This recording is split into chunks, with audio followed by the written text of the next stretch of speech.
Hello ladies and gentlemen, and welcome along to Formula Virtual Racing. We are here this evening for what should be an absolute classic here in the Japanese hills. We return to Suzuka for the first time since season number 1. It is an unbelievable return for the Japanese nation back onto the FVR calendar, and I have an unbelievable man joining me once again this week. I am joined alongside Brendan as per usual. Brendan, how are you doing?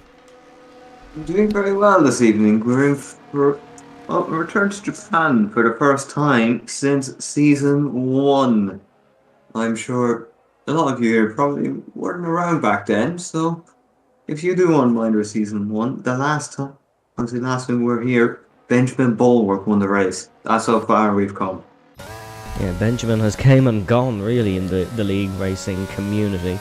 So, yeah, it's an unbelievable return. Hopefully here in Japan we may see a Dutchman win for Alfa Romeo once again, because there is 2 of them in the cars. There is Tim Wentink and there is Liam Houseman. Liam Houseman, of course, has won 2 races, apologies, this season for Alfa Romeo already. This woman was here last time we came to Suzuka. It's Glennon now and the Williams, who we are looking at on an outlap. There's 15 on the grid, will be 16. Jake Marsh will be joining us. He just forgot to update his game, and unfortunately we did have 1 no-show, so it was meant to be 18 originally, but still will be 16, and hopefully will be an absolute excellent Grand Prix. Welcome along, folks. If you are just joining us, we are here in Suzuka for what should be a fabulous race. Just getting underway now for qualifying. 16 minutes ago, of course, we're only at the start of it. 5.821 kilometers, and these guys just building up on their laps.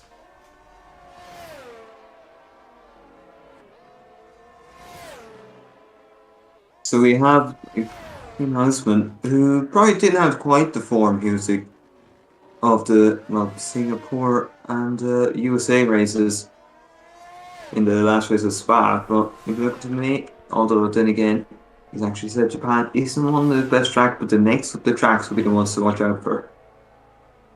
Yeah, definitely. Liam Houseman doesn't have a lot of confidence coming in here this evening. He's not all too happy with this circuit. Of course, races on controller, so that's very difficult around this Suzuka track. But we're on board with the Williams of Glennon. Williams, a team who've ran decent here in the past. Of course, one of their iconic moments in Formula Virtual Racing history was Jack Redmond landing on his side after heading through 130. Oh, me and Brendan got a good old chuckle that day, but certainly that was a while ago. 33-1 in the first sector for Glennon, heading through Degner curve number 2, and then heading up towards the hairpin of turn 10. No name on the hairpin of turn number 10. It is quite literally called hairpin on every track map of Suzuka. Up through 12 then, and 11 and 12, and then heading up towards Spoon Curve of 13 and 14. A lot of iconic corners around this Japanese circuit, and certainly Glennon looking to tackle them nicely through the exit. The Spoon Curve is round for the Williams, into the wall. That's a rear wing into the wall for the Williams. Luckily no rear wing damage, but that's an unfortunate start to proceedings here in Japan for the Williams team. A unlucky spin, I suppose you could say, to start their way here. But we will drop now down to, I believe it's the Aston Martin who's crossing the line first. No, it won't be. Will it be Habib Makouk? It will be Habib Makouk. He'll set the banker time today. He'll go to the top. It's 1:31.5 for Habib. He'll set the pace early on here. It's then the 2 Mercedes, as Thomas Main runs off the circuit to let Luke Davies through. And towards the Casio triangle comes the young man. We'll see what lap this is. Surely goes to the top for Davies. Had a strong performance in the Formula Virtual Racing Academy race here. Let's see. A 29.2 to start things off here for Luke Davies. Next to cross the line will be the Hassman of Borbune. Bor looking to have a good performance here in Suzuka. He will go to second. Tyler Pastilli making his debut for Red Bull Racing. Then the Canadian comes across the line. He will go to third. That lap from Davies looking fantastic with every lap that goes by. Liam Houseman pulling into the pits, not going to complete a run here, as that is Timton Heyer who goes a second and a 10th the drift off Davies. That lap for Davies looks absolutely brilliant. Next across the line then will be Tim Wentink. Thomas Main, purple in sector number 1, but Wentink will be next across the line. The Dutchman returning to a reserve role here in Ford Virtual Racing. He'll go to third. Next across the line then it will be Aaron McFall, as that does look like it is Borbune who spun round in sector 1. McFall goes to the top, 28.9. He's the first one to really challenge Davies, who set provisional pole times 2 weeks running now. Singapore and Belgium, he was up near the top at the start of qualifying. Of course, finished second in Belgium last week. Here comes Mills to the line for Alpine, only good enough for 6th. And a very interesting first couple of runs here. There seems to be a big gap in quality here in the field. Yeah, Suzuka isn't a track that people have raced at for a while, really. Probably for some reason that being due to the fact Suzuka was off the real life calendar for at least 2 years. But let's see now, is Thomas Main going to challenge? It's always a long ways off his teammates, let alone Aaron McFall. He's a long way off Luke Davies. Although we are awaiting one big name to get up near the top. Lewis McWilliam. He is the favourite coming into this by a landslide. Borbune, or apologies, Tyler Pastilli has just improved. Tyler likes to go out on track and do multiple laps. I noticed there was a comment on one of our social posts saying, why is the whatever car he was in that week done 8 laps on his qualifying tyre? And to be honest, I don't have an answer, but it's something Pastilli likes to do, certainly. There's no one on a proper flyer as of now. There's some people going for their second attempt, such as Habib McCook, but he's invalidated. Pastilli is still improving.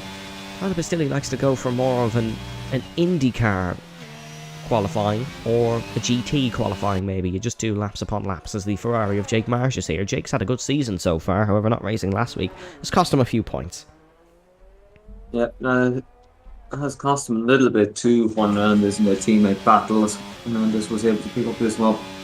First points of the season, which is not something anyone would have really expected at this point, that he would only get points in round 5.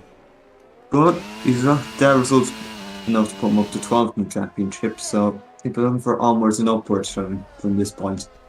Yeah, onwards and upwards for Juan Hernandez. Had a good performance in Belgium. We're now looking at Lewis McWilliam start his first lap of the day, in towards turn number 1 and heading in towards turn number 2. Just takes the curve on the inside, runs along the outside curve. It's then the S section of 3, 4, and then the S curves of 5 and 6 in towards 7 then, and then heading up the hill through the Dunlop curve of turn 7. Gets a good exit. McWilliam looks oh so smooth through here, in towards turn 8 and 9 of Degner. Named after Ernst Degner, of course, the old motorcycle, the 1962 125cc champion Ernst Degner, of course. He won his title for the rival Suzuki, but this track, of course, owned by Honda. They named the car after a bad crash. It was a touching tribute at the time, but this is an unbelievable tribute to one of the best laps around Suzuka. McWilliam is flying in towards the spoon curves. 13 and 14, looking a good lap so far. Looking very good, and now we're going to reliably is one of the longest pieces of straight track here. Just before 130R, and I've seen 130R for a 130 degree radius. So it used to be very much a challenge, but not so much now. Now to see a triangle, make sure you just the curbs. You won't do so much of that in the race, but in qualifying, it's all fine. And now there's McWilliam. Oh, miles clear. 0.5 of a second on pole position for Lewis McWilliam. Not even a challenger here in the field. Or maybe. We're still waiting to see times from Liam Houseman and Juan Hernandez, 2 guys who could really challenge the Scotsman. But as of right now, he is untouchable towards the top. Let's see what Houseman can do. Heading through 130R, he needs a 128.445. Or he needs better than that if he wants to take pole position in towards the Casio Triangle. right and then left, and then you just got to pin the throttle to the final flat out corner of the circuit. Across the line comes Houseman. Where's this lap going to put him? It's going to put him 4th on the grid. It's not good enough, as that is to spin for Enzo King through the Dunlop curve. So King has gone round early on here in qualifying. Marsh is on the medium tyres, but he's not out on circuit as of now. Let's see what Hernandez can do. Can he challenge Lewis McWilliam at the top? Right-hander, left-hander of the Casio triangle. You can see the Ferris wheel on exit, and then bolt towards the line. No good this lap from Hernandez. It's not going to even put him up there. He's a 2nd and 7/10 off the pace, and it seems like everyone is off the pace of Lewis McWilliam so far. Yep, it seems to be Lewis McWilliam.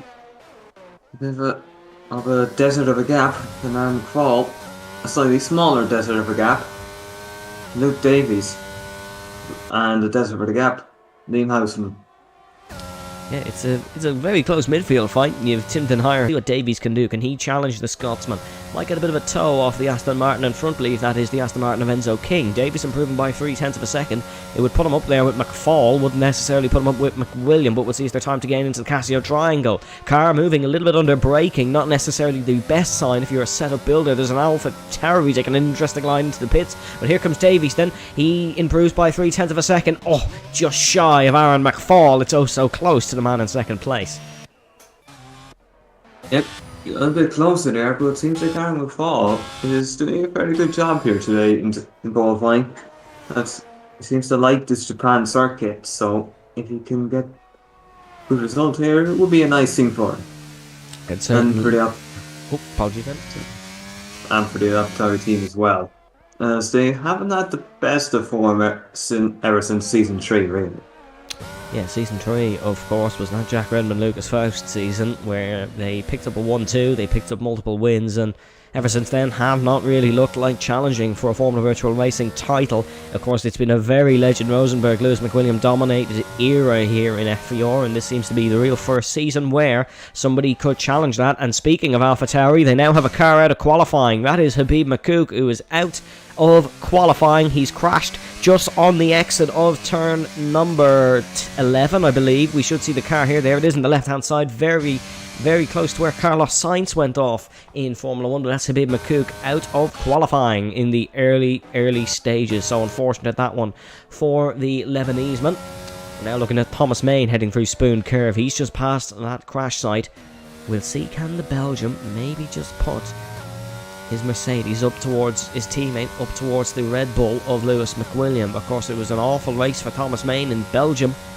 He really lost a grip on a championship fight. He's up by about 5.5 of a second, so it's not a shabby lap from Thomas Main in towards the Casio triangle. There was certainly some mistakes, obviously, on it on his first attempt. The Mercedes W13 heads down towards the Suzuka pit wall, pulls to the right-hand side and across the line. It's 4th. He beats Houseman and makes it a Mercedes second row lockout, but quite crucially not a front row lockout. So not doing as good as they can here, the Mercedes team, and Aaron McFall is getting ready to build up on a lap. We're seeing Jake Marsh on the medium compounded tyres now. Yep, Jake Marsh, I think he likes his Japan circuit, so it'll be interesting to see what kind of lap time he is putting in here. Obviously, it is on mediums. Even so, if it's a deep good lap on the mediums, it may point to some, or maybe not. He's into the pit lane, so I think he's decided enough's enough there, and he may just go for a soft run at the end. Yeah, Jake Marsh pulls into the pit lane. Let's see what Tim Went. Oh no, Tim Wenting's not on a. He's not on a proper push lap here, because that is he's heading into the Casio triangle when Lewis McWilliam had already completed his run. Tim Denhire starting a run, and Tyler Pestilli is improving on 6-lap all soft, so he's finally in. No, maybe he's not finally in as he spins out of the pits. Does the Canadian? He will do a little 180 round and or 360 round, I should say, and he will get the car back into the pit lane. McFall is about to start his run, so we'll take a look at the AlphaTauri.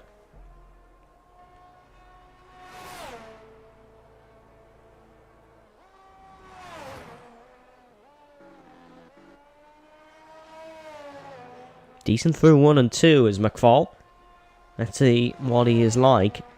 A little bit touchy there. Yeah, a little bit touchy. We'll see what he's like up the S-curves. Took a good speed there anyways. Let's see now if he's improved in this sector. And yeah, he Oh, has. big improvement for McFall. It's very nice through Sector 1 here at Suzuka, through the Degner, so we'll see how this one plays out up towards the hairpin.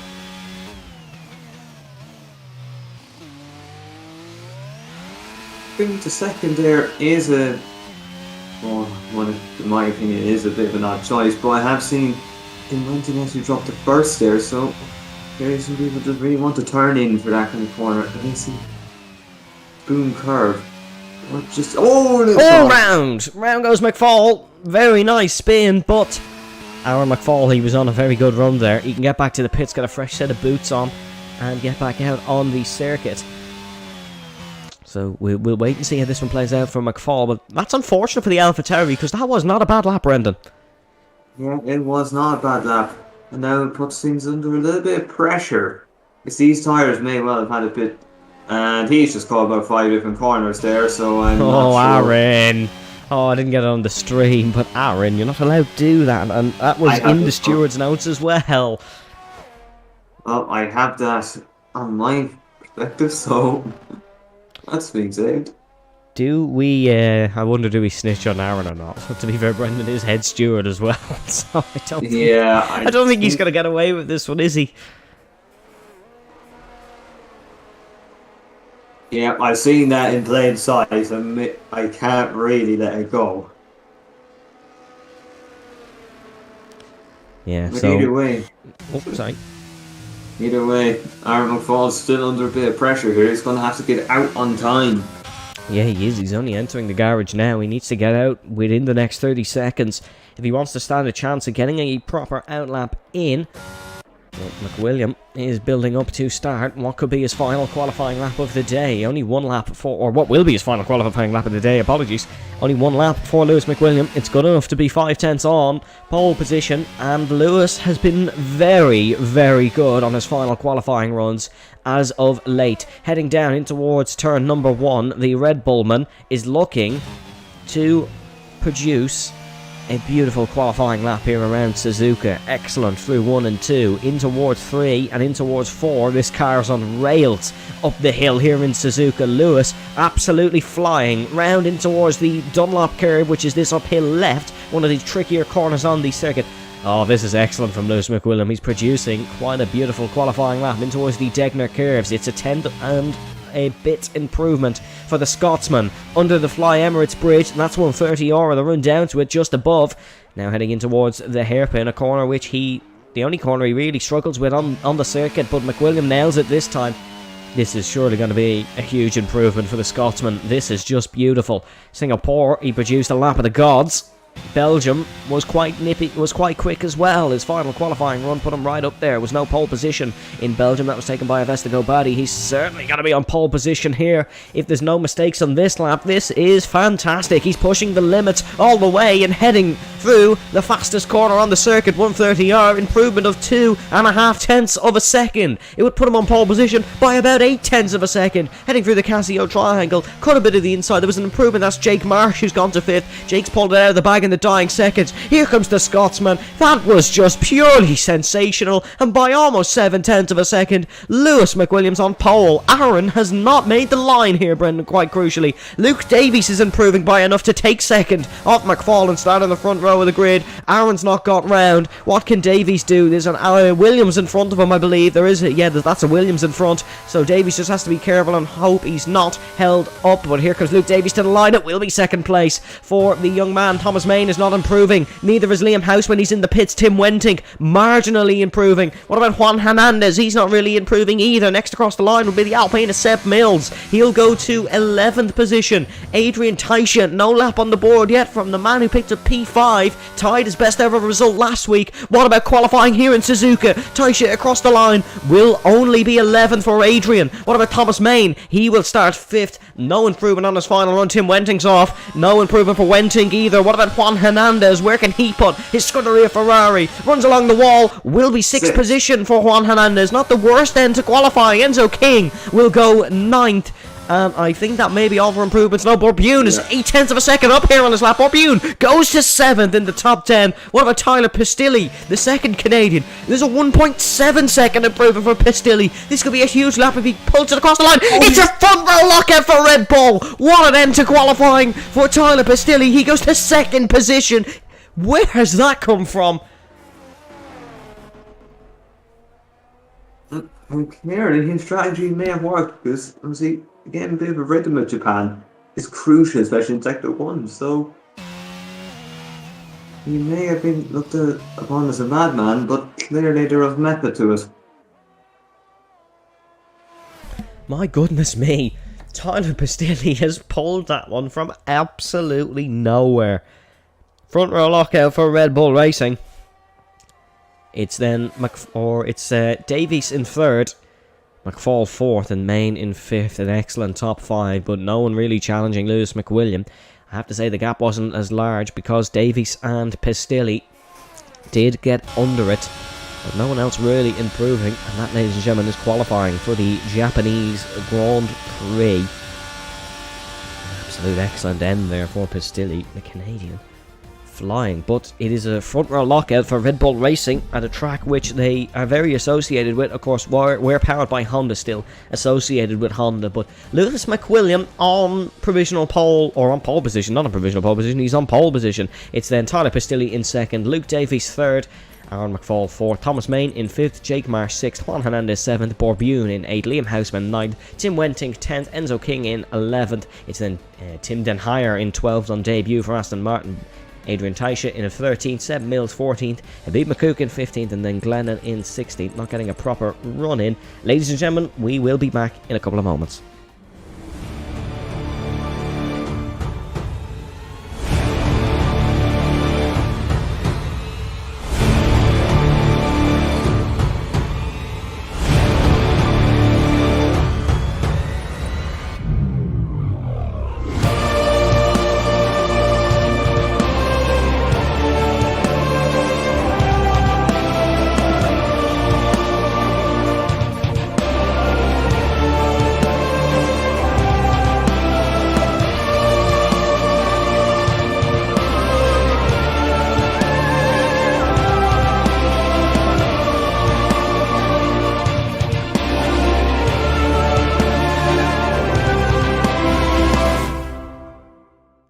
Welcome back, ladies and gentlemen, to Suzuka. You can see on your screen now the track these drivers will be facing here in Japan. It is, of course, the 18th corner, or 19th corner, apologies, 5.821 kilometer circuit, 3.617 miles, and with a lap record of a 1 minute 30.983, belonging to Lewis Hamilton in 2019. 48 gear changes per lap average in a Formula 1 car, and these drivers do have a longest flat out section of 994 meters, about 66% full throttle here for these guys, and they will be looking to be full throttle for as long as they possibly can. We'll now head back to the on-track action here in Japan. As we can see the tyre choices, it is hard tyres for the entire top 10, mediums for Enzo King, hards for Tim Den Heyer, Adrian Taisha, Seb Mills, and then mediums for Habib McCook and Glennon. So, interesting tyre choices around the field, Brendan. Is it a simple hard-medium strategy?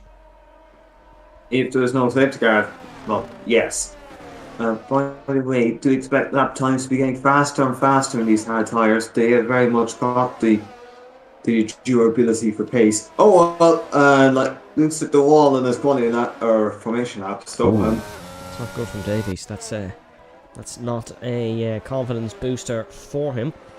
As we can now see on the screen now, folks, the championship standings before heading into this round. The poleman has quite a healthy margin now over a race win to Luke Davies in second place, Liam Houseman in third with Vesta Bardi in fourth, and then Thomas Main in fifth. We'll keep reminding you of those throughout the stream, folks, so do make sure to keep an eye on them.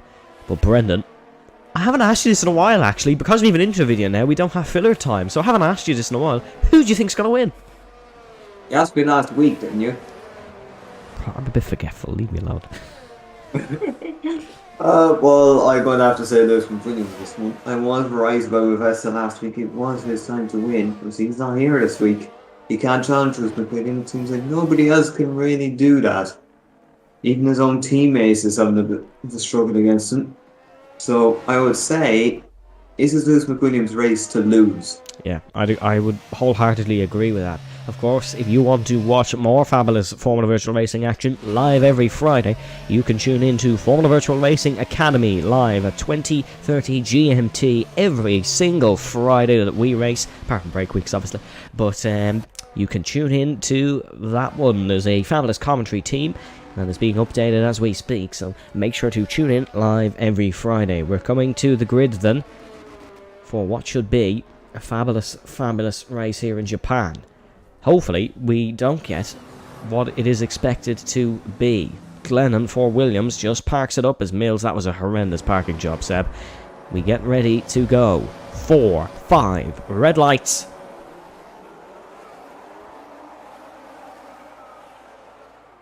We are racing here in Japan. Great initial launch from Davies on the outside of the track. McFall's got a great launch as well. The Red Bull and AlphaTauri side by side into turn number 1. There's contact. Davies goes off the circuit. Main on the inside now. Mercedes losing spots big time. Luke Davies is down to 4th. It's Aaron McFall who's passed Davies. Lucky to not lose even more. Spinner in the back. It's Jake Marsh for Scuderia Ferrari who's gone round. Tyler Pistilli keeping with Nick William at the top. Davies looking to attack Aaron McFall very early on here. Tim Denhire, oh, there's more collisions back. Habib McCook is around for AlphaTauri. Liam Houseman is around quite crucially as well. Through the Dunlop curve, Houseman's facing the wrong way, losing big positions. Liam Houseman, that's not the start he would have wanted. Adrian Taisha's on the back of Wentink, apologies. And Adrian Taisha is your biggest gainer, as well as his Williams teammate Glennon up 4 spots. Biggest loser, that is Jake Marsh, who is down 7. Gap up the front though is oh so close. Maybe Red Bull will look to battle each other here. We'll have to wait and see. Aaron McFall already out of the DRS window of Tyler Pistilli. The 2 Red Bulls are not waiting around. They want a 1-2 finish here in Suzuka. Yep, these Red Bulls seem to be real quick, and it seems like Tyler Pistilli is very capable of sticking with Lewis McWilliams on this first lap. However, this is only 1 lap, so you may have to see next couple of laps which Red Bull seems to have the upper hand on pace. On the track position here is key at Japan, given the singular DRS zone. Yep, it is. Here comes Adrian Taisha trying to attack Enzo King. Enzo's in the mediums, but the hard's looking the better option. The Canadian tucks into the DRS, pulls alongside Enzo King in towards turn number 1. There's a battle up here as well between Davies and McFall. Is Taisha able to get past Enzo King? No, King runs a very defensive line into turn number 1 and held off the Canadian. Davies versus McFall. The McFall train returns. He's definitely not a wingman for Lewis McWilliams, is he? Of course, there's a bit of conflict of interest for Aaron McFall, as he is the Red Bull team boss, so I think maybe he could be backing up the young man here, and certainly Mercedes have ended up behind somebody who is stopping their progress very early on. That's Mills round. Seb Mills goes round once again this season. He's not had a wonderful time since joining Alpine. Yep, I think he had a decent enough season 7, but this season 8 has not been the season he would have wanted. I believe he may have picked up only 1 singular point. So I think you could be right with that one, Brendan. But you're certainly correct with the fact he's not having as good a season as last season. Seb was one of the drivers of the season since joining halfway through last season, of course. In Season 7, he drove for Williams. Here comes Davies attacking Aaron McFall. The young man knows what he has to do to get past a slower car at this point, most certainly. Davies pulls to the outside of the Casio triangle. McFall on the inside. Luke Davies tries to hang it the long way around the outside. Is he going to force his way through? Who gets the better exit? Aaron McFall gets the better exit, but Davies, quite crucially, has the slipstream, burning his battery. Goes for the inside this time, heading down towards turn number 1. It's nip and tuck. Davies has millimetres between himself and the wall. Up the inside goes the Mercedes. Breaks the later of the 2, and as they exit turn number 1, Luke Davies is up onto the podium. That's a splendid move indeed from the young man, and Aaron McFall in 4th position now has to try to defend from the other Mercedes. Yep, this is his task now, or unless he feels like, oh, there's something happened there. I think that's a Ferrari off. That's a Ferrari. That is Jake Marsh who's gone off. Yellow flags in sector 1. That is Jake Marsh who has gone off. Awful race so far for Jake Marsh. It's his lack of track experience is unfortunately harming him here in Suzuka. Yep, it seems to be just not going his way today, especially a shame because I do think he was like this circuit, to be fair. Oh, Adrian Taisha. Oh, Oh, it's, Adrian Taisha. Oh, so squarely out of the hairpin as that's Mills off once again. Very unfortunate for Seb Mills, but he has made another mistake and he is off. Now up the front, Davies is trying to hunt down the Red Bull of Tyler Pistilli, who is still running in the DRS of Lewis McWilliam. yep, he is doing a very good job here. So if he ended up having the chance to get the lead here, he could throw spanner into the work for Lewis McWilliams. Chances of really pushing out his championship lead. It is a Oh, fairly Marsh round once again. Oh, Jake Marsh round once oh. again through Spoon Curve. Oh, Jake reset the track again. But Jake Marsh is round through Spoon Curve, and the Ferrari has now had 3 errors in 4 laps here in Suzuka. That's really not good, as the gap between Davies and Pistilli, it's only increasing at this point.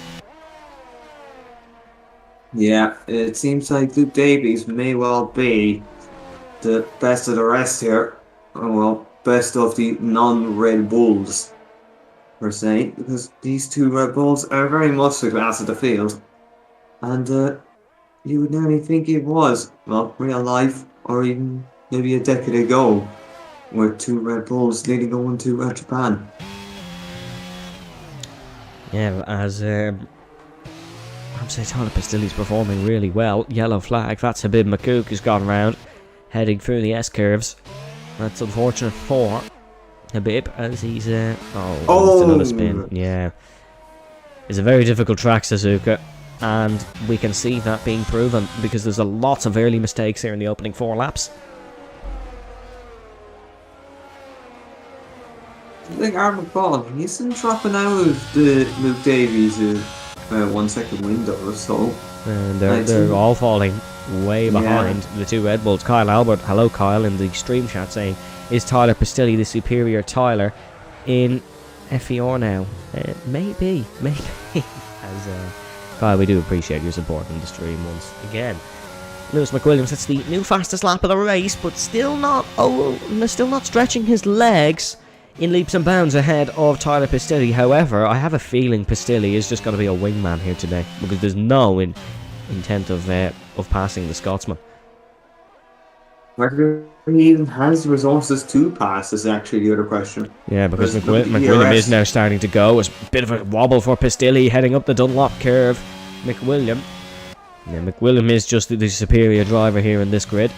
He's just able to just increase the pace just like that, and Lewis McWilliam is certainly looking comfortable.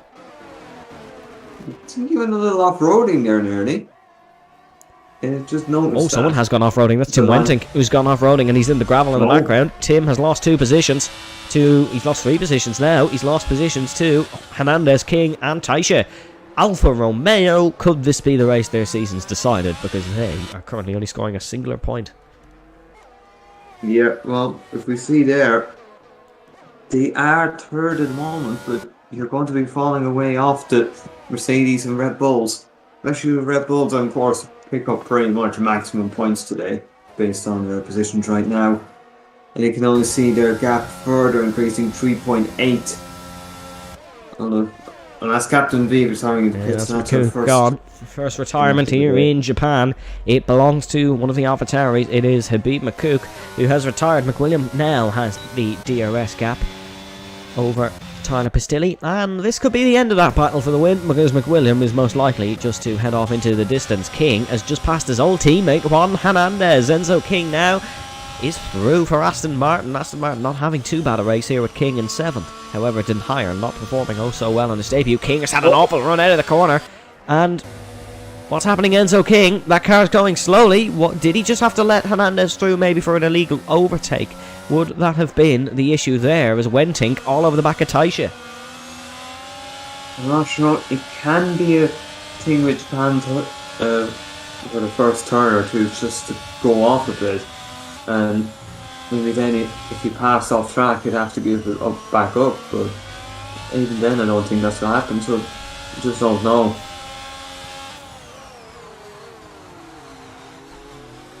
Let's say, Bute's actually doing a very good job here. It's nicknamed a bit of no man's land, but P6 is not a bad place to be. P6 is not a bad place to be for Borbune. He is in a bit of no man's land. Oh, runs a bit wide there. May have picked up a warning, but he's running comfortable, is Borbune. Currently 10th in the Drivers' Championship. He has 22 points. He's 12 behind Sam Crumpton, so a real opportunity to gain a few points on those he's battling with. Liam Angelo Carrick in front of Crumpton as well. He's only a singular point, so he's 17 behind, so... Borbune, or apologies, sorry, 13 behind. So Borbune, real chance of getting some good points. That's another yellow flag for Seb Mills, and Luke Davies might come under some pressure from Aaron McFall. These two have seemed to be breaking away a little bit from Thomas Main. Thomas is not at his best here in Japan, as that's Enzo King. Believe there was a spin there for Enzo King, because he's now dropped down to 10th position. Yeah, he's down to 10th now, and he's a bit off Adrian Taishi. So, it's going to be a bit of a job to do here, especially with him being on mediums. So he could very much be hoping that the hard tyres kick in early on when he makes his pit stop.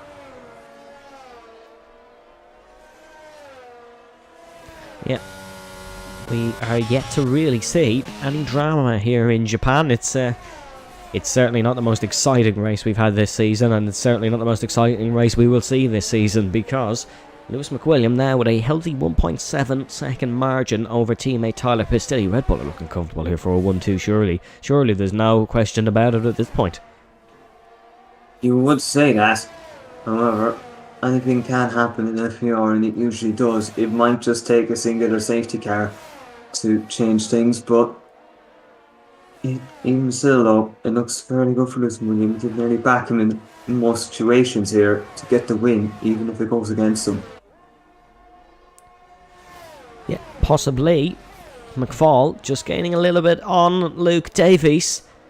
Although he's lost a bit of time there through the Casio Triangle. Now he's gaining. Davies has had a wobble out of it, and McFall is gaining on the young Brit. But I have to say, you got to be a bit closer than 0.6 of a second down this main straight in Suzuka if you do want to make an overtake, because McFall, we can see he is visibly struggling to find a way past. This is the closest and only real on-track battle as of now. Lap 8 out of 27. Brendan, what lap will we see these hard tyre runners pull into the pit lane?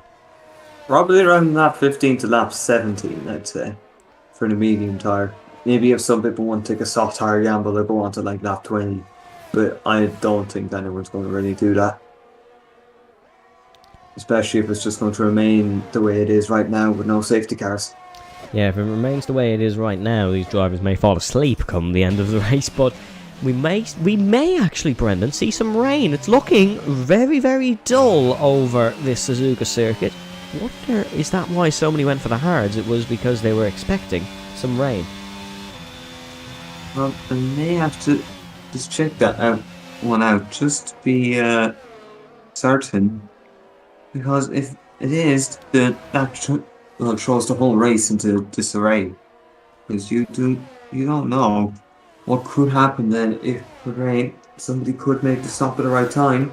You could get another Belgian. It's forecast to rain. Yes. It is forecast to rain. I've become very cheeky here for a second and had a look at Luke Davies' driver stream, and it's forecast to rain. McFall has had a huge wobble there. He's going to lose time to Luke Davies. But Brendan, we are expecting some wet conditions here in Suzuka. That could make a real difference, as Jake Marsh has picked up a 3-second time penalty. Tim Denhire is just stopped under the bridge. He's got it going now, but whatever's happened to Denhire, he's lost mountains and upon mountains of time. And Lewis McWilliam has dropped his Red Bull teammate here. 3.7 seconds now the lead for the Scotsman. Yep, I've had a look at the Davies stream myself. It is the last 3 icons on your weather screen. So it's probably going why these people went for the hard tyres, because they could just extend the stint for however long they needed to. Let's say, that's Chloe around. Glennon. That's Glennon round. First real mistake of the day for the Williams. And that is Glennon round, unfortunately. Drops down to 13th position behind Jake Marsh, but still in the race. I can't see how we wouldn't get a safety car, especially with wet conditions and the difficulties of a track like Suzuka. But I still think Lewis McWilliam will be the dominant driver in the wet conditions. He seems to know this track inside out by now, and he's just leaps and bounds ahead of the field. The gap between him, his teammate, and his teammate's gap to Luke Davies is almost the same here in Japan. Although Aaron McFall might make might say something else about that. He might feel like he's going to be the one to finish P3 in this one. He's not fallen into the clutches of Thomas Main like we first expected, and Thomas Main is not really gaining on Aaron either. It's a large stalemate there in the mid pack. Liam Houseman is on the back of Enzo King. This is the battle for 10th. Those hard tyres will arguably be the better of the two tyres on the Alfa Romeo and the Aston Martin now, because Liam Houseman is on the hards, Enzo King on the mediums. And the gap's about 0.4 of a second. Houseman gaining on the straight. Is he close enough to work away past the Aston Martin? No, he's not into turn 1. He'll try stick with him in the S's, but very difficult to follow through the twisty bends of the S curves. In towards turn 3 and turn 4. Houseman doing a good job of it, but just looks a little bit unsteady. I think that could just be the fact he is using the controller to drive, however. Yeah, controller isn't really a friend at one of these circuits, it seems anyways, because Houseman, who's had shown some really good pace, is well, he's not having the best of times here. As he may well only be getting a point or two out of this race unless things turn his way. It may need a safety car here for Houseman, to be honest. Maybe a safety car plus a right call, and that might turn this race round. Yeah, maybe. We are still yet to see any real crashes. We had one retirement, and that was Habib Makouk, but that was in the pit lane. No real crashes, just spins. Houseman not able to get any closer to Enzo King on this lap. Yeah, not looking too great for him. Especially as Enzo King, with all his experience, should know how to defend. Although, I will say, Enzo King is capable of doing an error or two, given what happened at Singapore. So let's see, is Houseman going to go for it here? It actually seems like he doesn't have enough ERS Wenting to and go Hernandez, for. Wenting and Hernandez, Wenting has run Hernandez out of road, but Juan keeps it in anyways. Oh, I think Wenting did lift him off to let him through there. I don't think Tim would have liked to take the place in that manner. He's a very, very respectful driver, is Tim Wenting, and he just lets Juan Hernandez through because he did shove him off the circuit. There's no questions about that one. Hernandez might... Well, some people might be saying karma, but it seems like... Yeah, probably. That's a Juan move that Tim's just did. So he's had a wobble there. But yeah, if Liam Houseman was any closer to that battle, he would have been very proud of his standing teammate for this evening. Yeah. Well, I think Hernandez be thankful enough he got out with that one without losing anything, really. Apart from a little bit of time to... Orbium, but it seems like he wasn't catching him in the first place, which is probably something, if you said that even 2 seasons ago, you would be thinking, what had happened to Juan Hernandez? Or what happened to Orbium, arguably. Yellow flags. That is the Williams, I believe. But we're going to keep a look at Liam Houseman because he's going to try force it the long way around the outside. He's kept it into the Casio triangle. That spot has been taken off the circuit for Liam Houseman. He may have to let Enzo King through, but he keeps his car in. And Liam Houseman is now up to 10th position. That was an excellent battle into 130R. I'm just going to have another look at the little replay. See, did Houseman take it off the circuit? That's not going to even matter, though. Liam Houseman did not take the spot off the circuit, so it possibly was legal. But it doesn't even matter because Enzo King is straight back through in towards turn number 1, and just look at the dirt on that Alfa Romeo, and it's got really dull here. This could start raining anytime soon, really. It is very, very dull here over Suzuka. Enzo King would probably be hoping for it to start raining soon, because then mediums probably won't be lasting that much longer. Also, have we just got a little bit of a look at Liam Houseman's helmet? Does he have bull horns on his helmet? That's hideous. Why did the game think of adding that?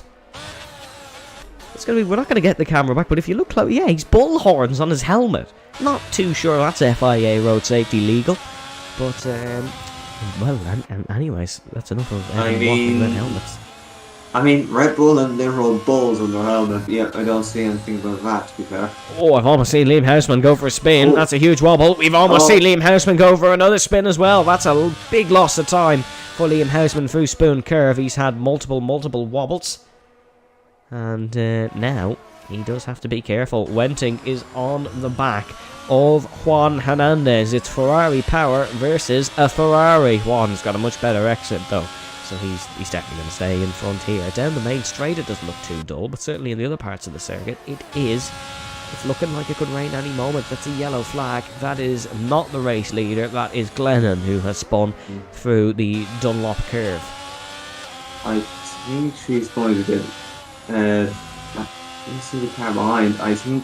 Oh, I first penalty then.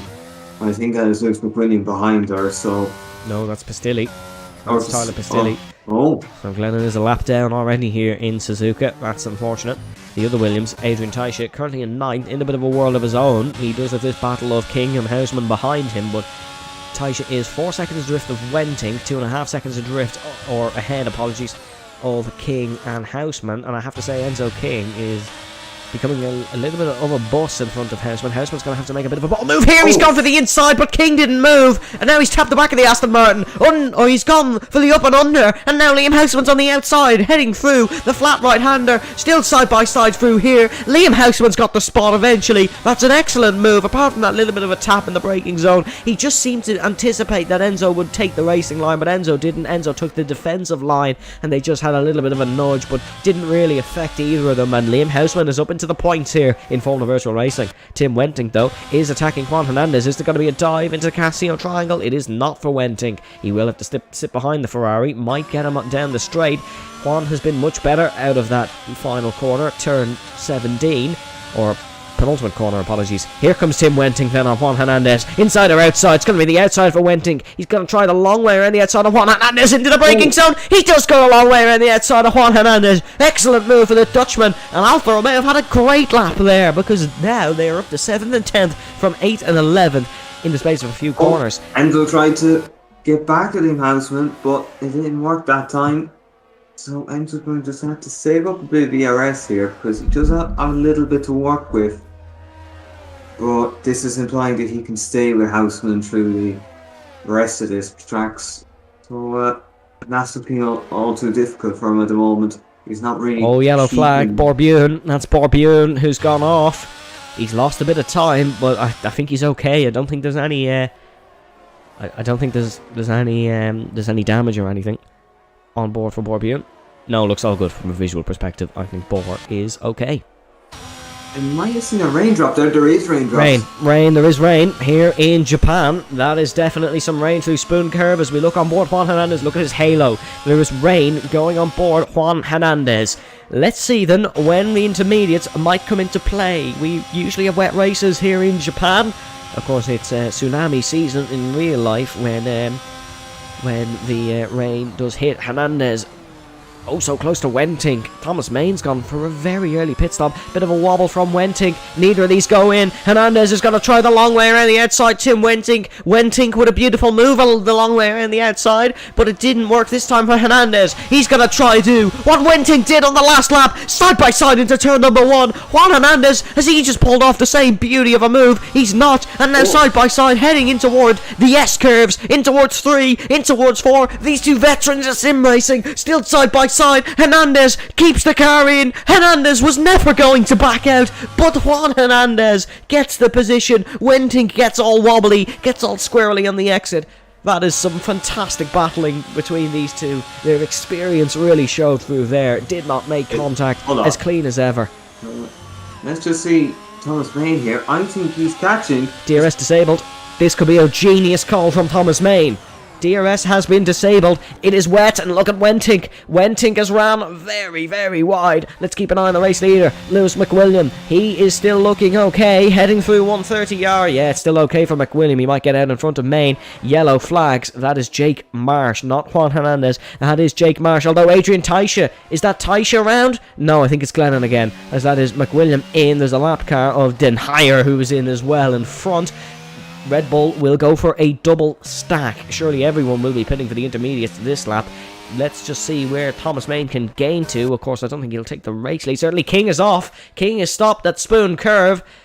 Something's happened to Enzo King here. He is off. Oh, it's a puncture. It's a front right puncture for Enzo King. The mediums have not lasted. It is a front right puncture for Enzo King. That is what's happened there. Oh, so unfortunate for the Austrian. And that is Jake Marsh who flies past Enzo. That tyre is completely gone. He's going to have to battle his way back up the field, as that is Houseman and Taisha side by side into the pit lane. Thomas Main has lost time by pitting, as that's Glennon out of the race, unsurprisingly. No, let's see if Maine gain a small amount of time here. Although Inters usually come out with a box on temperature as opposed to being below temperature. Oh, that tire's completely gone from Enzo King. It's just disintegrated practically. As he does get it back to the pit lane without damage, so job well done from the Austrian. But Thomas Main, he's gained a second since these guys exited the pits, but yeah, overall he has kind of lost on the intermediates, as we stay in the positions we all went in. I say we, I do mean the drivers as McFall. Oh, that's a late one up the inside of Davies. Davies definitely not entitled to give McFall space. It's an audacious send from the Irishman. And Luke Davies is going to defend this one. McFall tries the outside. There's going to be more rain on that because it's not the racing line. And the tyres are just up to temperature. A bit quicker on the AlphaTauri. Bit of contact between the two into Spoon Curve. McFall, he's an unconventional driver. He's gone for an unconventional move. And Aaron McFall is through. That is brilliant racing from the AlphaTauri. We saw Den Heyer go for a bit of a spin there. That is beautiful from Aaron McFall. But Davies is not going to give up. He's ran wide through 130R. He has to back off. McFall has been given, however, a 3-second time penalty for multiple warnings. This is turning into a mighty scrap between some drivers. Yeah, we saw Luke Davies put a move with Aaron McFall early on the race, but Aaron McFall was done the same. However, McFall now has a penalty to his name, so this may prove crucial. Oh no, McFall says a moment there. Yeah, that's a moment for Aaron McFall. Davies, he looks to sneak up the inside, but it wasn't to be. As thank you, Khalil, for popping a stat in the chat. That is Clay Glenn's 40th retirement. That's such a depressing statistic. 40 retirements, unfortunately, in their Formula Virtual Racing career. The longest career out of any driver, but also the most DNFs by a good margin. Even Marcus Howell can't challenge that one, as that is a yellow flag. That is an Alfa Romeo. That is Tim Wenting, who is stopped through the S-curves. He's gone for a spin and was just waiting till he could re-enter the track safely. He was in a battle with Hernandez. He's now fallen behind the Canadian of Taisha, who is pretty handy in these wet conditions. Of course, he is Canadian, and I have to say, Aaron McFall is pretty handy in these conditions. He's dropped Luke Davies. Yep, this is what he needs to be doing though. If he has that penalty, just make sure you've cleared the gap. It doesn't matter what the penalty says. Oh wait, we've got full safety car. Full safety car. Well, what is that for? Brendan, I won't lie, I was not looking at the screen. Maybe it's debris. Well, I'm not complaining, but we have a full safety car. We don't really know why. We don't know everything, unfortunately. And, yeah, full safety car. There's no interesting strategies going to come from this, because they're all just on the fresh inters. And now we do have a full safety car. Yeah. If this happened about 3 laps ago, it would have probably caused the chaos to end all chaos. Yeah, I kind of wish it did, to be fair. It would have made this very interesting. Tim's retirement. Oh, Brendan, Tim's out of the race. Yeah, I think that was it. Huh. But I didn't even notice. As yeah, that's Tim Den Heyer out of the race. Unfortunately, Aston Martin have gone from having a really good time to a quite awful one, because Enzo King picking up that unlucky puncture, and then Den Heyer is now out of the Grand Prix. But lap 18 out of 27. Let us know down below who you are cheering for. Heading towards the end of this race. Good to see the usual folk in the stream chat. To the rest of you, where are you? Let's give us a comment, as Lewis McWilliam has let Enzo King through so he can get a lap back. Brilliant sportsmanship from the Scotsman. yeah, and that's just a little piece of luck Enzo King needed here. Yeah, he can get back in this. Yep, he's got a chance to make something of this race now. It will make safety cars only get up for a few laps, but it's the kind of things we like to see here, a bit of sportsmanship.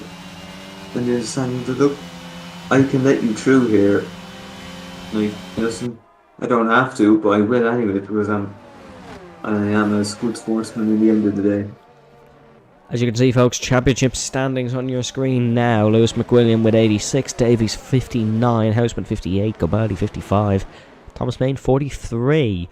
So McWilliam, he would be in a very comfortable position if he was to take this race win, because his nearest challenger, Luke Davies, is in 4th, and then Houseman is in 10th, Gobaldi is in here, and Main's in 5th, so Lewis McWilliam would he'd go to a very comfortable position. There's not much of a close championship fight as of now, and as it stands, McWilliam he's looking very comfortable at the top. Yeah, I think that would be a fair enough summary of it. It isn't looking too bad for him, and well, with the rounds left, I believe, which we will approach the halfway point. We'll have China, Britain, Austria, Holland, Portugal, and Brazil.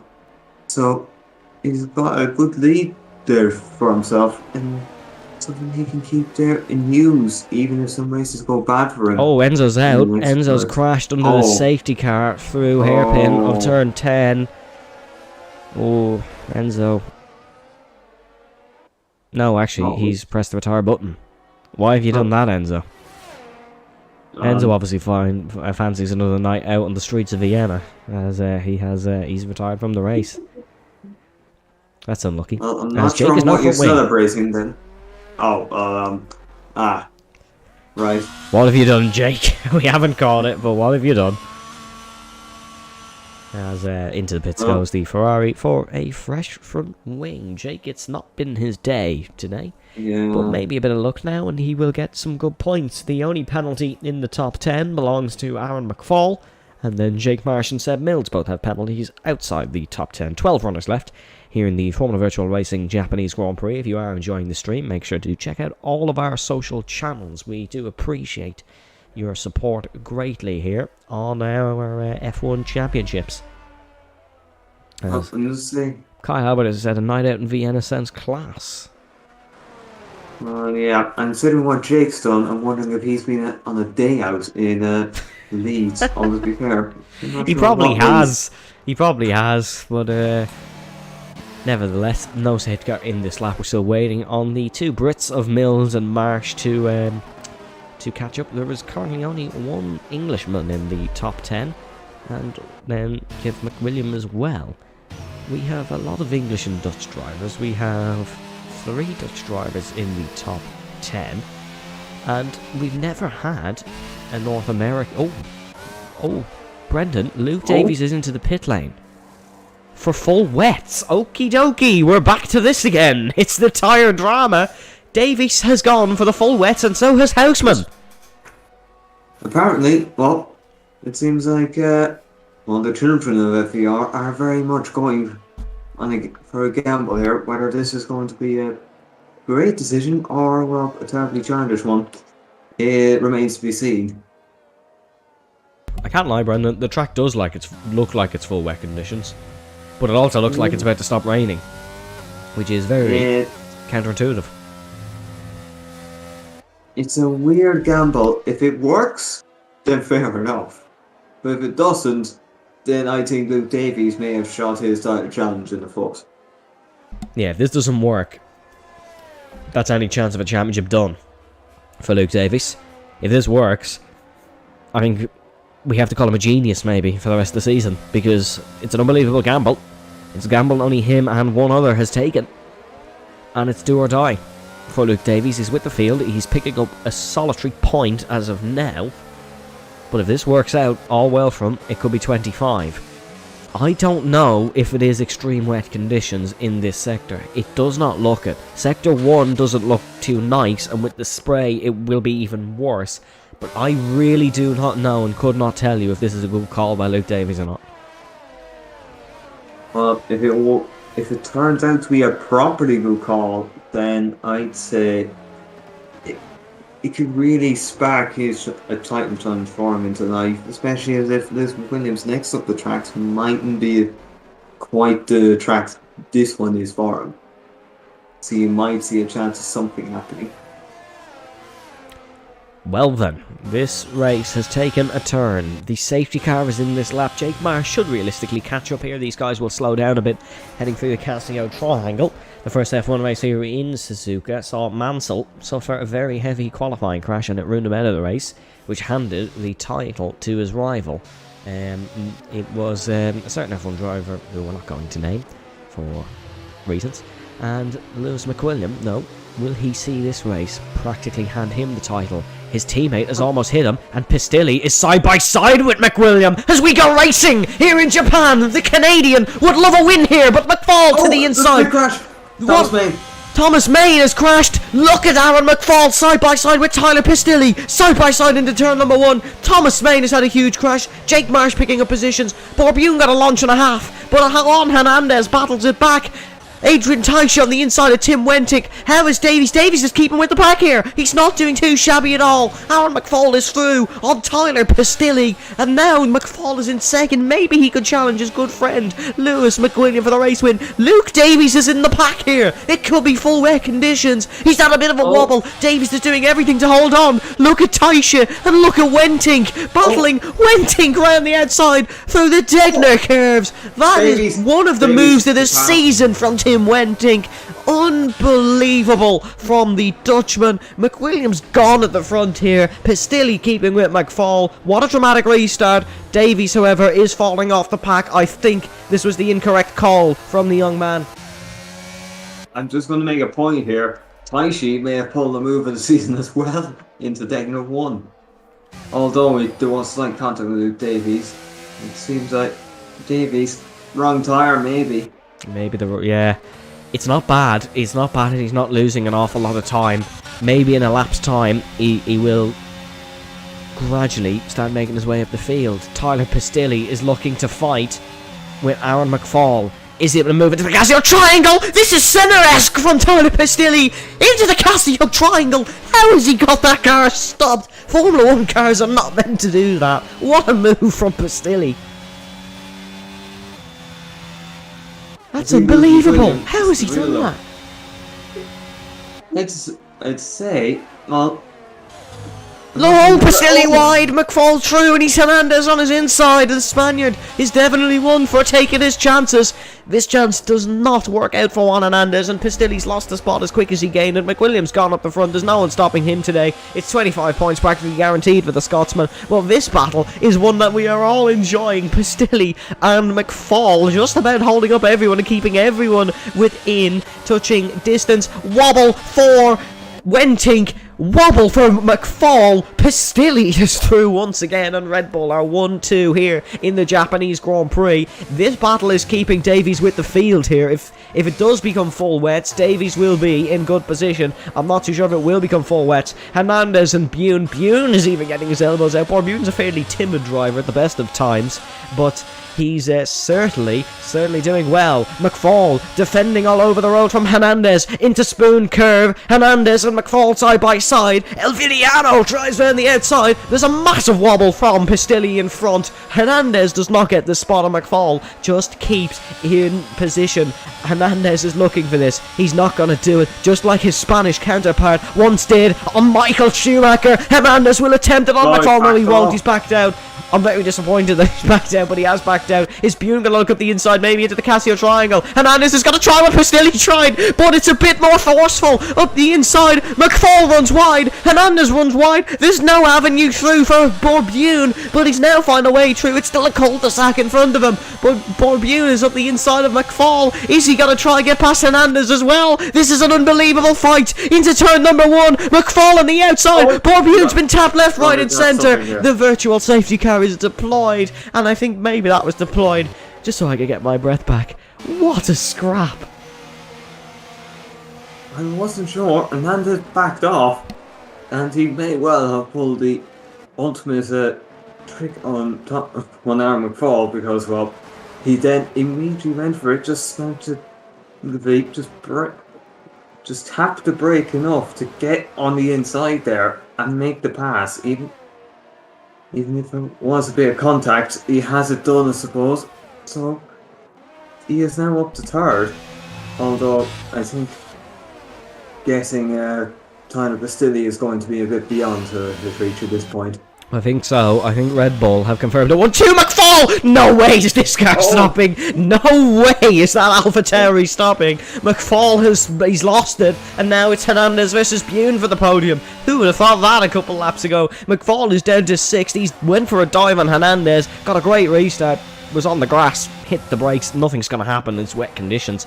Davies, unfortunately, was not the call for the young man, and he's going to see this scrap happening in front, and what could have been for Davies, but we'll still keep faith in him of maybe it getting worse in the dying laps. However, it doesn't look like this track is getting any wetter. Not realistic, of course, but unfortunately that is just what this game is. Is Wenting going to look for a move on fellow Dutchman Borbune? It's not going to work out.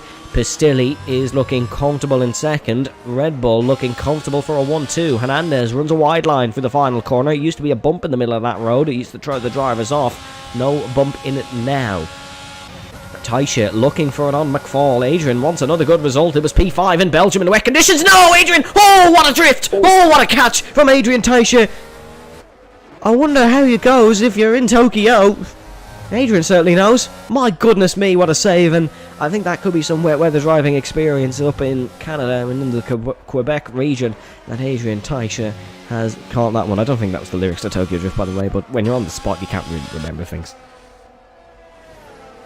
Well, yeah, sometimes being on the spot here is something, it can often happen in a F1 car, and it's just one slight, maybe this braking zone or something. You could be just really having an out-control car, and you've got to try and get it back on track. As you just see Adrian going a bit deep there, not the best thing. And see Seth Millsy, will he be able to maybe find a way past? He has the ear. Oh, another wobble for Taisha. He's struggling a bit in these wet conditions. I won't lie to you. He is definitely having a couple of hiccups, but he's looking comfortable. And in what is one of his best seasons to date, Adrian Taisha is still on course for another good point-scoring finish. Borbune is slightly falling off Hernandez in what would be one of his best chances for a podium. Borbune.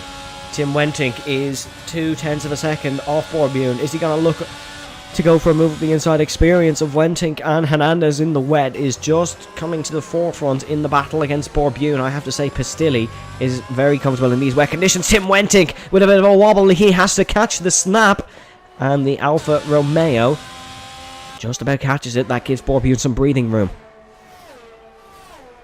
Yeah, it will give him some breathing room. Oh, that's Tyler Pistilli. He maybe went a little bit off-roading there. He's lost a lot of time. He has lost a lot of time there, Brendan, so you're absolutely spot on. But Borbune is keeping with Hernandez. Wentink is keeping with Bune, and McFall is there or thereabouts. Unfortunately, still not full wet conditions for Luke Davies, who's held on a lot better than Liam Houseman has, and Houseman's almost a lap down just a couple of weeks after he dominated Lewis McWilliam.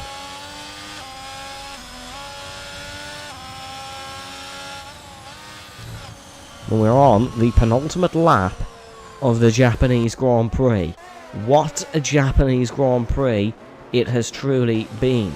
The drama's still definitely not over, because if Borbune was to find a way past Juan Hernandez, it would certainly be an unbelievable feat.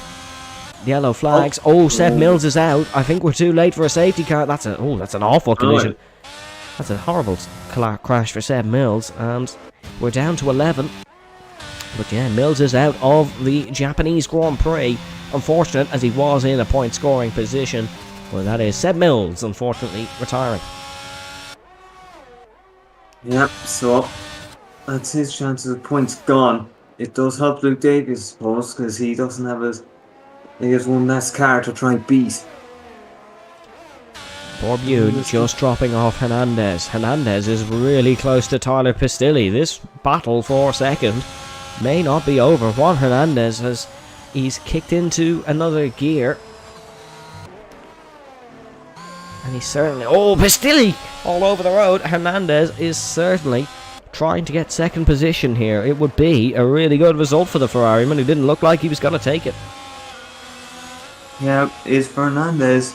His points scoring didn't really kick up, kick start until last week, but it seems like once he got it going, it ended up getting really going. And you'd be thinking now, if I had these kind of results across the season, would I be nearly challenging Lewis McWilliam for a title? Yeah, maybe. Hernandez, he was definitely lucky in Singapore was one. He is losing time here once again, and Borpune is gaining on Juan Hernandez. Juan, of course, likes the country of Japan for some of their cartoons, and I'm sure there's a reference in there, but I don't watch them, so I can't give you a Juan Hernandez anime reference, but certainly Juan loves Japan, probably loves the circuit, and he's certainly performing. Is Wenting gonna look up the... Why have I mentioned that? I don't understand. I don't get myself sometimes, but Wenting having a wobble. We'll stick to racing as Borpune... He just keeps in front. Main gets past Marsh. No, Marsh off the road actually, but Main still gets past them. Marsh off the road. Look how close Bune is for Hernandez. It's do or die on the last lap for Bune. This could be his best chance at a podium in Formula Virtual Racing so far. He's got close, but no cigar. And Bune has to keep Wenting behind first and then maybe think about Hernandez. Is he going to keep Wenting behind into turn number 1? He does keep Wenting behind into turn number 1. Yep, so I suppose that is one job done for now. You just have to be ready now and anticipate maybe a Hernandez mistake somewhere along the line. Or just an opportunity to go for a move. But he generally tends to keep his cards close to his chest and doesn't really go all in. But he may have to just put down all cards if he wants to go for his podium.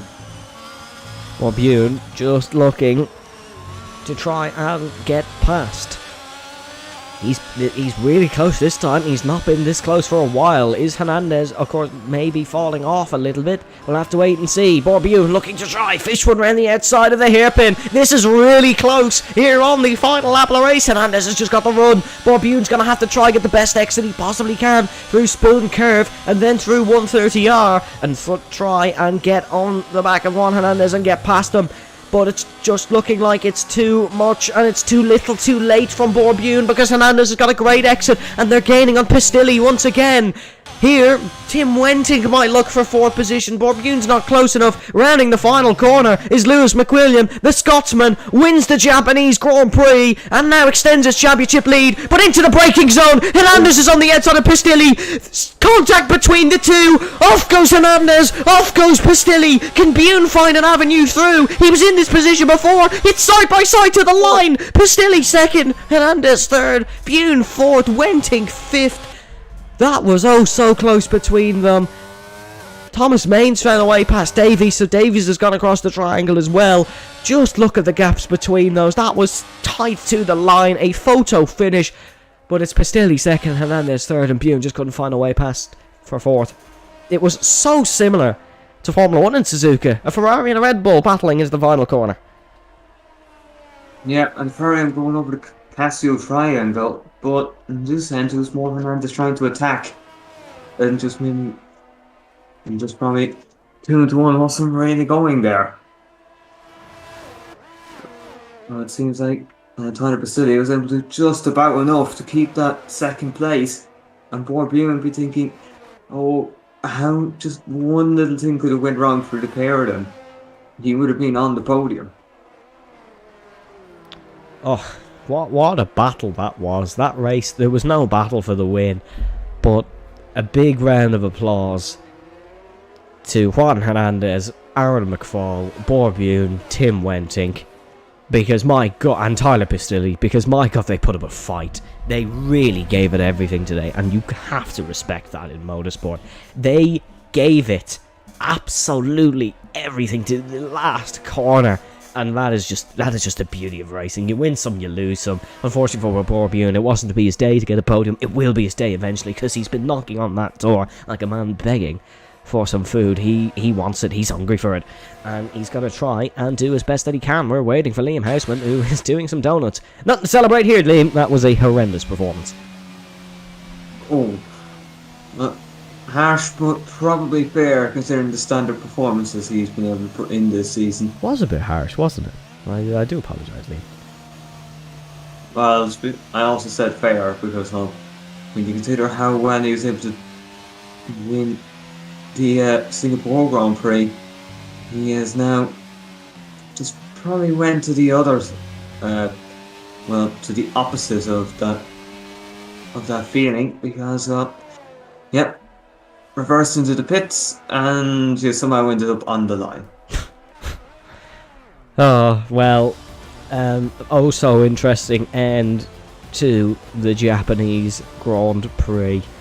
Lewis McWilliam with a dominant performance, but it does not reflect the racing we got to see. Kyle Albert said the race would pick up when the rain hit. And once again, the prophet of this small little community speaks and delivers. What a race that was. Ladies and gentlemen, here is your podium, and we will get to see Lewis McWilliam stand on top of an FVR podium for the 10th time in his career, and he will stand on a Formula Virtual Racing podium for a record equaling 26th.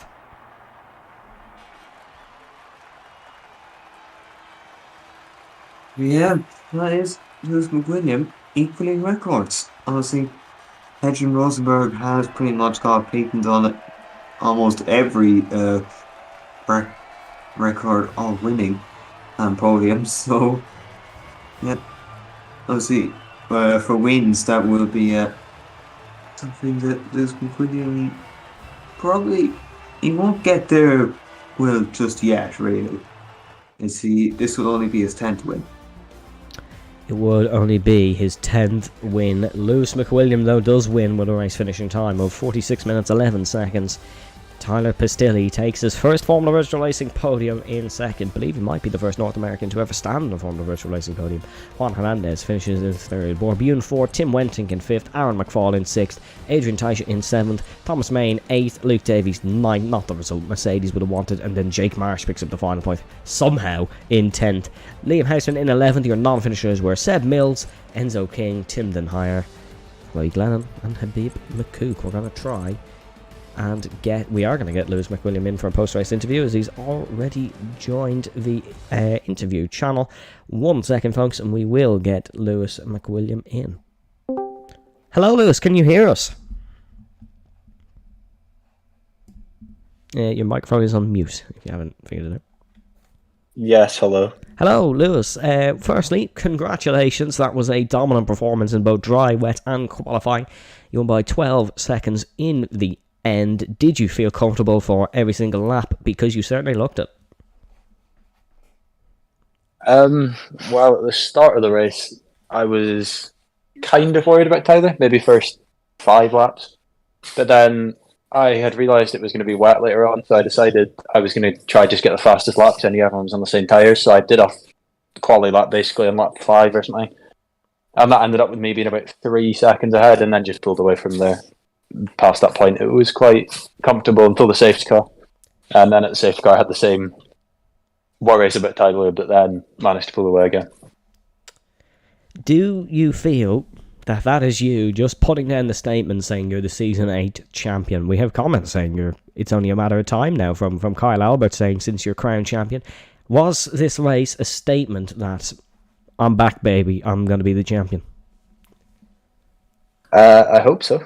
If it isn't, then I'm obviously going to be disappointed, because I don't think Liam Luke had very good races today, and then Avesta hasn't raced today. Thomas, I don't think he might have been in the points. I don't know if he wasn't in the top 5. Yeah, finished 8th. So 8th, okay, right. So yeah, I hope so, because I gained quite a lot of points today on top of the big gap I already had. So, Brendan, anything from your side? Well, obviously you were able to pull a huge gap and then do it again. So, would you think, could you have another performance like that on any other tracks left this season? Or is that it's going to be a bit more difficult for you to get the wins at the next couple of tracks? well, I mean, this season's calendar doesn't favour me at all, really, but I'm just trying to put in the best performance I can every week and just do the best I can on the day. And if that's P1, it's P1. If it's P4, it's P4. So I guess I just have to take it each week as it comes. I'm not looking at any of the tracks thinking, well, I can get a free win there, a free win there. I'm just going to take it as it comes and doing the best I can, no matter where that is. And yeah. just to briefly talk in terms of your new teammate, just what a result that was for Tyler Pastilli in terms of the team. Do you think now you can challenge for both titles as well? Because originally it wasn't necessarily looking like it. Obviously you're putting the work in, but a team's championship you do need to. Is this can you now win both? I mean, definitely if that's Tyler's pace to stay, because I mean, I seen him before. I checked on him before I went at my last lap, and he was something like 2.3 seconds off, something like that. And I was like, oh, all right, that's like. Hopefully, he can get up a few spots. And then I looked back after I'd done my lap, and he was second, and I was quite impressed, to be honest, because he was quite close to me. And yeah, no, definitely, it's definitely an improvement on what has been in the first 6 rounds of the season. So hopefully that can be the start of a good teamwork between us to hopefully beat Luke and Thomas, and also Liam and Liam. Well, Lewis, we are going to let you go now, because thank you very much for joining us. We do greatly appreciate when you join us after a hectic race, or from your side, not so hectic race, but we do appreciate you joining us. Ladies and gentlemen, that was Lewis McWilliam, the race winner here in Japan, taking his equaling his record equaling 26th podium, his 10th Formula Virtual Racing victory. Thank you very much for tuning in with us once again, folks, but Brendan, I shall hand it back over to you. Do you have any final thoughts on that one? I have to say, this is very much now Lewis and Williams' championship to lose. And even if you said, look, it's just taking it as it comes, it's probably the best way, because, well, that attitude has got him a top 5 finish at every single race this season. And that's the kind of consistency that you really need to win a championship. Although, last season, Avesta had that kind of consistency until it slipped away, and then Legend happened too. So it is the case now. He could be the second multiple-time world champion of FVR. When Legend goes away, Lewis comes out to play. Thank you very much, ladies and gentlemen, for joining us here on your Saturday evening for Formula Virtual Racing. Next week, we head to the Shanghai International Circuit for the first ever time in Formula Virtual Racing. Of course, FVRA had a race there last season, but we head for the first ever time to the Shanghai International Circuit for the Chinese Grand Prix. Stay safe, stay well, and we shall catch you next week.